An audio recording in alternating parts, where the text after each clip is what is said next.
Chapter 13. The Brain, a Broadcasting and Receiving Station for Thought. The 12th Step Toward Riches. More than 20 years ago, the author, working in conjunction with the late Dr. Alexander Graham Bell and Dr. Elmer R. Gates, observed that every human brain is both a broadcasting and receiving station for the vibration of thought. Through the medium of the ether, in a fashion similar to that employed by the radio broadcasting principle, every human brain is capable of picking up vibrations of thought which are being released by other brains.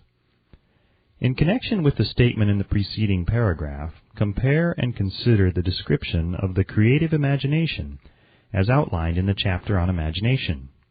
The creative imagination is the receiving set of the brain, which receives thoughts released by the brains of others. It is the agency of communication between one's conscious or reasoning mind and the four sources from which one may receive thought stimuli. When stimulated or stepped up to a high rate of vibration, the mind becomes more receptive to the vibration of thought which reaches it through the ether from outside sources.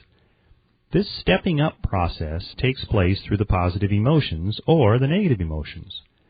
Through the emotions, the vibrations of thought may be increased. Vibrations of an exceedingly high rate are the only vibrations picked up and carried by the ether from one brain to another. Thought is energy traveling at an exceedingly high rate of vibration.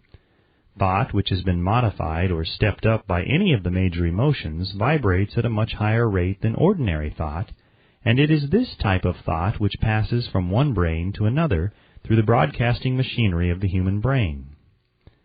The emotion of sex stands at the head of the list of human emotions, as far as intensity and driving force are concerned.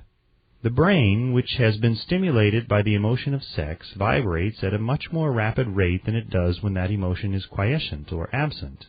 The result of sex transmutation is the increase of the rate of vibration of thoughts to such a pitch that the creative imagination becomes highly receptive to ideas which it picks up from the ether. On the other hand, when the brain is vibrating at a rapid rate, it not only attracts thoughts and ideas released by other brains through the medium of the ether, but it gives to one's own thoughts that feeling which is essential before those thoughts will be picked up and acted upon by one's subconscious mind. Thus you will see that the broadcasting principle is the factor through which you mix feeling or emotion with your thoughts and pass them on to your subconscious mind. The subconscious mind is the sending station of the brain through which vibrations of thought are broadcast. The creative imagination is the receiving set through which the vibrations of thought are picked up from the ether. Along with the important factors of the subconscious mind and the faculty of the creative imagination, which constitute the sending and receiving sets of your mental broadcasting machinery, consider how the principle of autosuggestion, which is the medium by which you may put into operation your broadcasting station. Through the instructions described in the chapter on autosuggestion, you are definitely informed of the method by which desire may be transmuted into its monetary equivalent. Operation of your mental broadcasting station is a comparatively simple procedure. You have but three principles to bear in mind and to apply when you wish to use your broadcasting station, the subconscious mind, creative imagination, and autosuggestion. The stimuli through which you put these three principles into action has been described. The procedure begins with desire. The greatest forces are intangible. The Depression brought the world to the very borderline of understanding of the forces which are intangible and unseen. Through the ages which have passed, man has depended too much upon his physical senses and has limited his knowledge to physical things which he could see, touch, weigh, and measure. We are now entering the most marvelous of all ages, an age which will teach us something of the intangible forces of the world about us.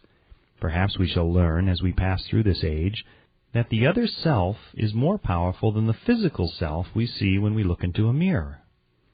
Sometimes men speak lightly of the intangibles, the things which they cannot perceive through any of their five senses, and when we hear them, it should remind us that all of us are controlled by forces which are unseen and intangible.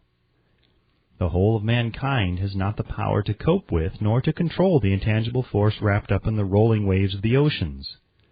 Man has not the capacity to understand the intangible force of gravity which keeps this little earth suspended in midair and keeps man from falling from it, much less the power to control that force.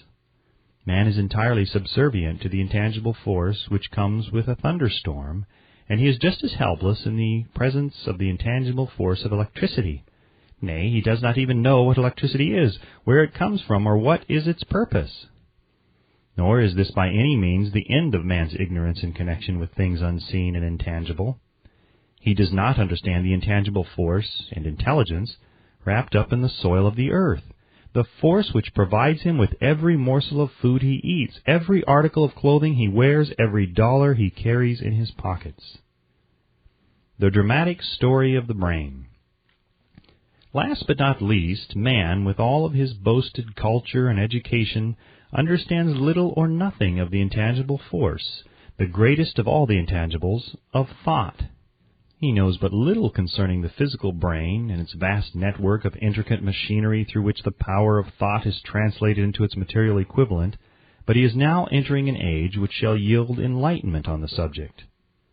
Already men of science have begun to turn their attention to the study of this stupendous thing called a brain, and while they are still in the kindergarten stage of their studies, they have uncovered enough knowledge to know that the central switchboard of the human brain, the number of lines which connect the brain cells with one another, equal the figure 1, followed by 15 million ciphers.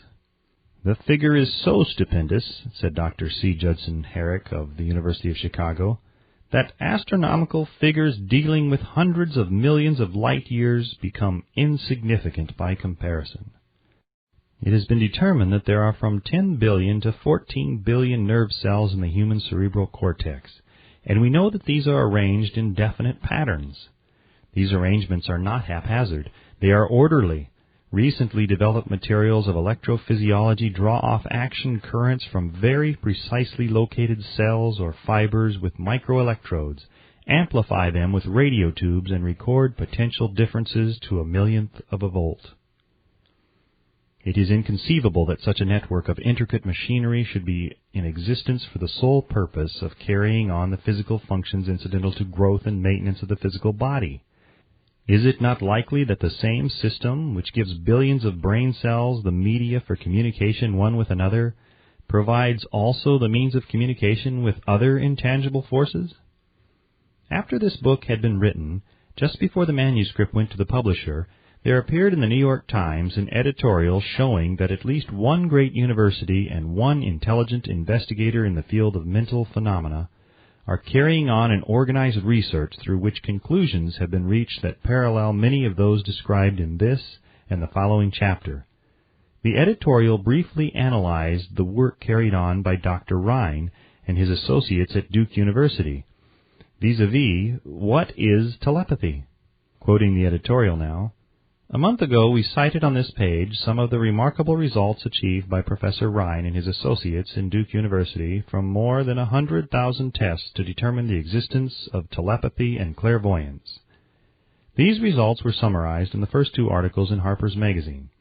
In the second, which has now appeared, the author E.H. Wright attempts to summarize what has been learned, or what it seems reasonable to infer regarding the exact nature of these extrasensory modes of perception. The actual existence of telepathy and clairvoyance now seems to some scientists enormously probable as the result of Rhine's experiments. Various participants were asked to name as many cards in a special pack as they could, without looking at them and without other sensory access to them.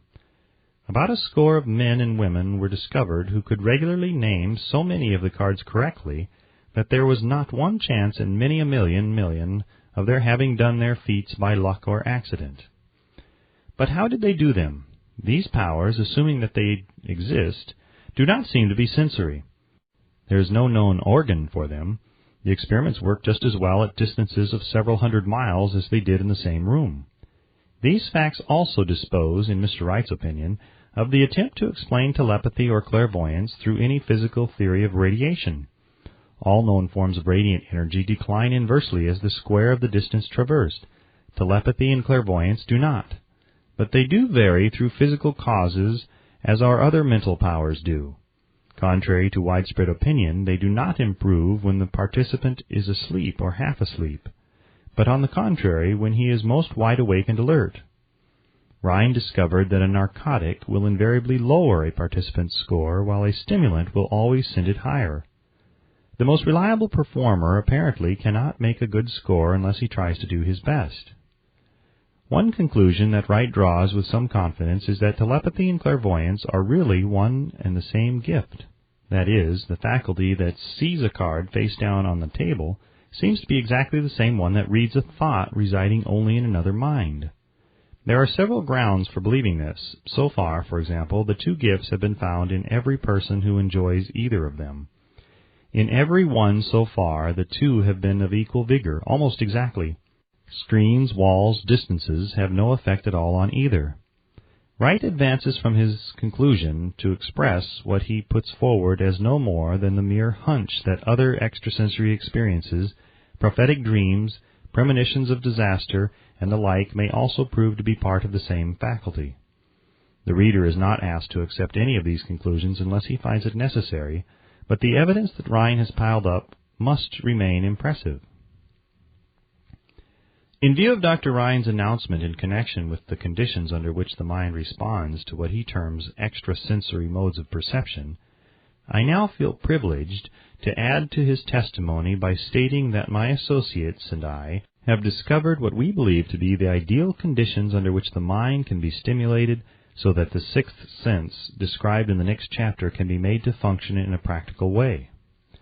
The conditions to which I refer consist of a close working alliance between myself and two members of my staff.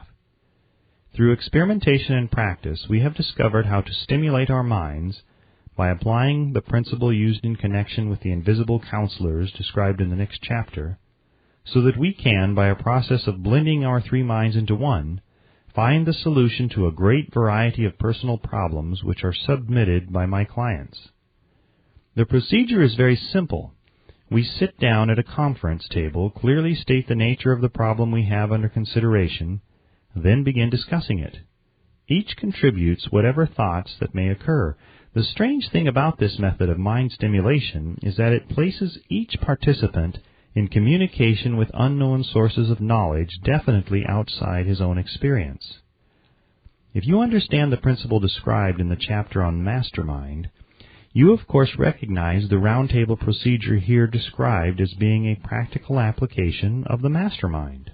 This method of mind stimulation, through harmonious discussion of definite subjects between three people, illustrates the simplest and most practical use of the Mastermind. By adapting and following a similar plan, any student of this philosophy may come into possession of the famous Carnegie formula briefly described in the introduction. If it means nothing to you at all by this time, mark this page and read it again after you have finished the last chapter. The depression was a blessing in disguise. It reduced the whole world to a new starting point that gives everyone a new opportunity.